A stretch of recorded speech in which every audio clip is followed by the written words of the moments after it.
આજે ભગવાન શ્રી રામ મર્યાદા પુરુષોત્તમનો અવતરણ દિવસ, એની તમામ શહેરીજનોને શુભેચ્છા પાઠવું છું.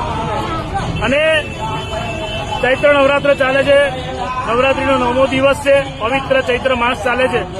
વડોદરા શહેર કોંગ્રેસ પાર્ટીના અમારા તમામ સિનિયર કાઉન્સિલરો, પુષ્પાબેન વાઘેલા, અલકાબેન પટેલ, બધા કોંગ્રેસના આગેવાનો, કાર્યકર્તાઓ, ex corporator Rajubhai Vaghela, ex corporator Jagrutibhai Rana, મહિલા પ્રમુખ પાર્વતીબેન, બધા આગેવાનો, કાર્યકર્તાઓ અહીંયા દર્શનને પૂજા કરવા આવ્યા હતા. અમે ભગવાન શ્રી રામના દર્શન તો કર્યા, પણ રામ મંદિરની બહાર વિચાર કરો કે ભારતીય જનતા પાર્ટીએ ભ્રષ્ટાચાર કરવામાં કોઈ જગ્યા છોડી નથી.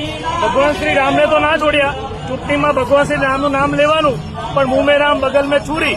અને જેવા ભગવાન રામની મંદિરની બહાર આવો તો આ ડાંબર જે ઓગળી રહ્યો છે, આ રોડ રસ્તાનો ભ્રષ્ટાચારનો જીવતો જાગતો નમૂનો. અને ભગવાન શ્રી રામના મંદિરની બહાર જ આવો રોડ બનાવ્યો કે જ્યાં ભાવિ ભક્તો આવતા હોય અને રામનવમીનો તહેવાર, ત્યારે લોકોના ચપ્પલ ચોંટી જતા હોય. ડાંબર પર અહીંયા તમે જો એકદમ લો ક્વોલિટીનું મટીરિયલ વાપર્યું હોય એવું લાગે છે. ખરેખર ભગવાન શ્રી રામને પ્રાર્થના કરીએ છીએ કે આ સત્તામાં બેઠેલા લોકોને સદબુદ્ધિ આપો. કારણ કે ભગવાન શ્રી રામે તો એમના માટે એવું કહેવાય કે રઘુકુલ રીત સદા ચલી આવી, પ્રાણ જાય પર વચન ના જાય.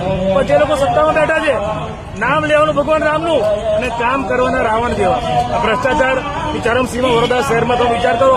આજે હજુ તો ગરમીની શરૂઆત છે,